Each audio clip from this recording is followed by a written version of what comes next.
बोमडीला एक पास है, पहाड़ है, बोमडीला के ऊपर, तवांग और बोमडीला के बीच में, और बोमडीला भी हमारे हाथ से निकल गया।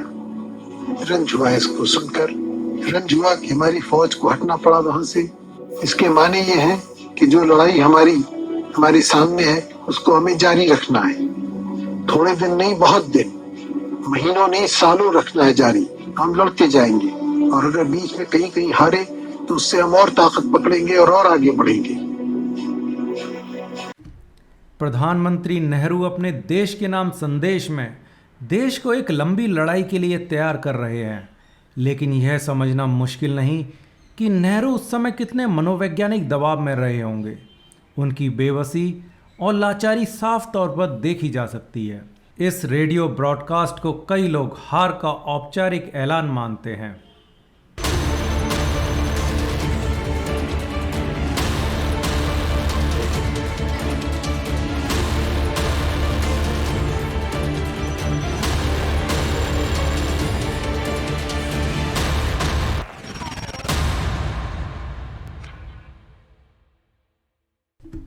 बीस अक्टूबर 1962 चीन ने भारत पर आक्रमण कर दिया, लेकिन इस युद्ध की नींव 1950 में ही पड़ गई थी, जब चीन ने तिब्बत पर कब्जा कर लिया। नेहरू ने 20 नवंबर 1950 को संसद में ऐलान किया कि मैकमोहन लाइन हमारी सरहद है, लेकिन चीन ने मैकमोहन लाइन को सिरे से खारिज कर दिया। 1959 को चीन ने दलाई लामा को निर्वासित कर दिया। दलाई लामा ने भारत में राजनीतिक शरण ली। 1954 में जब चीन अपने नक्शे में भारत के क्षेत्रों को अपना बता रहा था, तब नेहरू सरकार ने इसका विरोध करने के बजाय सालों तक चुप रही। उस समय तक भारत और चीन के बीच कोई लाइन ऑफ एक्चुअल कंट्रोल नहीं थी और सीमा विवाद को युद्ध के बिना भी आसानी से सुलझाया जा सकता था। लेकिन चीन से बातचीत करने की कूटनीति अपनाने के बजाय नेहरू ने फॉरवर्ड पॉलिसी अपनाई। जिन क्षेत्रों को चीन अपना क्षेत्र मानता था, वहां नेहरू ने सैनिकों की चौकियां स्थापित कर दी। इसके बाद भारत और चीन के बीच हिंसक घटनाओं की एक श्रृंखला शुरू हो गई। 1959 के शुरू में यह संघर्ष खूनी रूप ले चुका था। दलाई लामा के भारत में शरण लेने और सीमा पर सुरक्षा चौकियों के निर्माण से चीन भड़क गया। उसने नेहरू को सबक सिखाने की ठान ली। जब तक युद्ध की शुरुआत नहीं हुई थी, तब तक भारतीय पक्ष यह मानकर चल रहा था कि चीन भारत पर कभी आक्रमण नहीं करेगा, इसलिए भारतीय सेना की तैयारियां बहुत कम थी। भारत ने विवादित इलाके में महज 2 डिवीजन तैनात की, जबकि चीनी सैनिकों की 3 रेजिमेंट तैनात थी। यह युद्ध 2 असामान्य सेनाओं में था। चीन के 80,000 सैनिकों के सामने भारत के महज 10 से 12,000 सैनिक ही थे। भारतीय सैनिकों की पोजीशन घाटी में थी, जबकि चीनी ऊंचाई पर थे, इसीलिए उन्हें सामरिक बढ़त मिली हुई थी। चीनी पूरी तैयारी से आए थे। स्वचालित हथियार, मशीन गन्स और मोटार, उनके पास रसद की भी कोई कमी नहीं थी। और इन सब से बढ़कर चीनी नेतृत्व अनुभवी था। उन्हें 10 साल पहले कोरिया में लड़ने का अच्छा अनुभव था। इसके उलट भारतीय रक्षा मंत्री मेनन और सेना के आला अफसरों के बीच तनातनी जारी थी।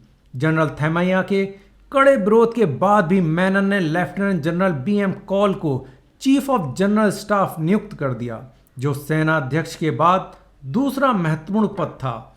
BM कॉल का सैनिक करियर ऐसा नहीं था जिसमें कुछ बताने लायक हो, सिवाय इसके कि वह नेहरू के दूर के रिश्तेदार थे। उन्हें जमीनी जंग का कोई अनुभव नहीं था, क्योंकि उन्होंने अपने करियर का ज़्यादातर हिस्सा आर्मी सर्विस कोर में बिताया था।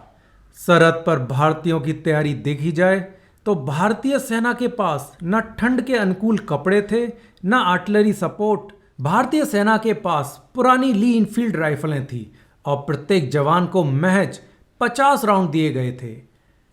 भारत को पहला झटका बालोंग में लगा। लड़ाई के कुछ दिन बाद ही साफ हो गया कि भारतीय सेना चीन का सामना नहीं कर पाएगी, और देखते ही देखते उत्तर पश्चिम क्षेत्र, लद्दाख के चुशूल, पूर्व में नेफा के तवांग से लेकर बोमडीला तक चीनी सेना का कब्जा हो चुका था।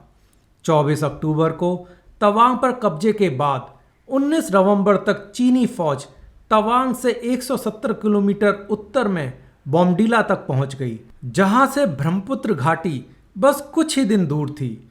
ठीक उसी दौरान लद्दाख के फ्रंट पर भी चीन तेजी से आगे बढ़ चुका था।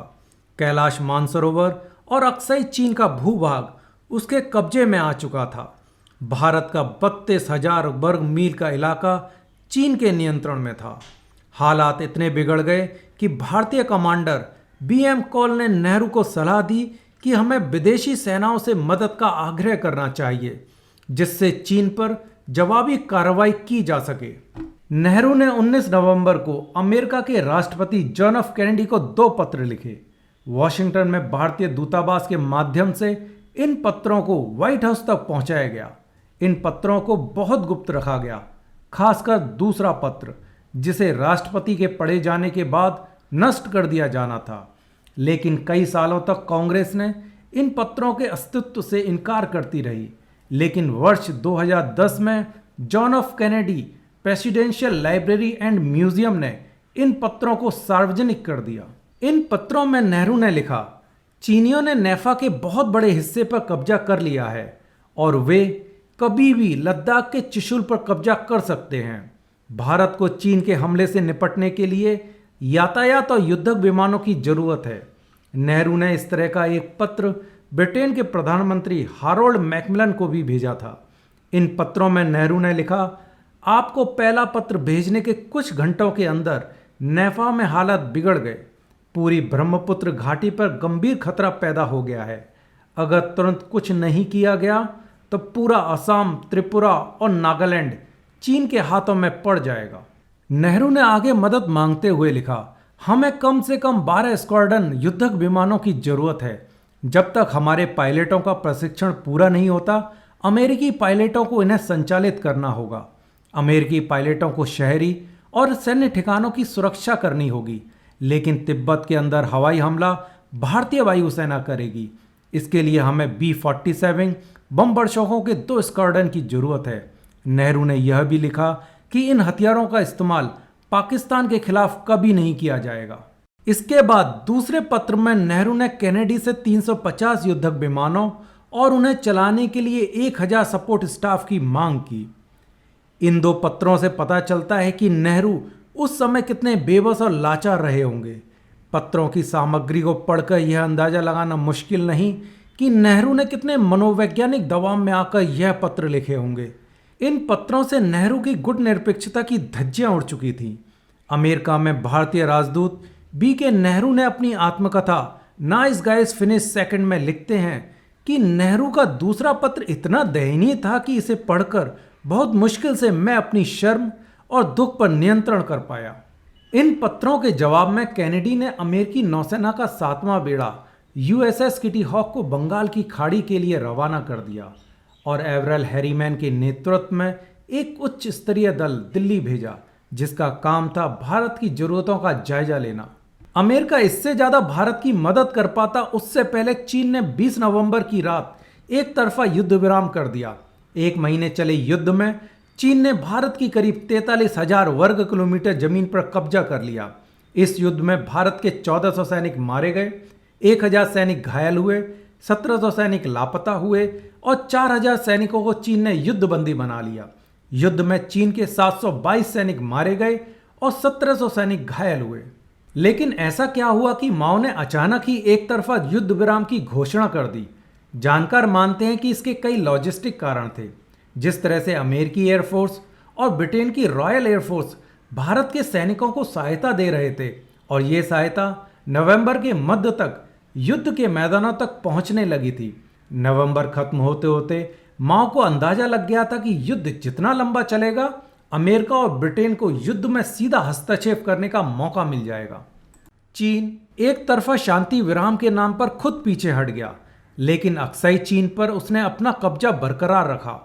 भारत युद्ध हार चुका था। हमें रणनीतिक रूप से महत्वपूर्ण अक्साई चीन गंवाना पड़ा। चीन का मकसद पूरा हो गया था।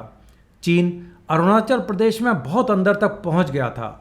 युद्ध विराम के बाद चीन पीछे जरूर हटा, लेकिन आज भी अरुणाचल प्रदेश के एक बड़े हिस्से पर अपना दावा करता है और उसे तिब्बत का ही हिस्सा मानता है। नेहरू और मेनन की तमाम गलतियों के कारण ही भारत को चीन के हाथों शर्मनाक हार का सामना करना पड़ा। इस युद्ध में भारत ने अपनी वायुसेना और नौसेना का प्रयोग नहीं किया। इसका भी कोई स्पष्ट कारण नहीं मिलता, लेकिन यह निर्णय भी एक भूल साबित हुआ। शायद नेहरू को डर था कि युद्ध और भीषण रूप ना ले ले। जानकार मानते हैं कि 1962 के युद्ध की हार भारत की सेना की हार नहीं, बल्कि उस वक्त के राजनीतिक नेतृत्व की हार थी। गुट निरपेक्ष आंदोलन के प्रबल समर्थक को हार की ऐसी शर्मिंदगी झेलनी पड़ी। नेहरू इस सदमे से कभी उभर नहीं सके और मई 1964 में वह चल बसे।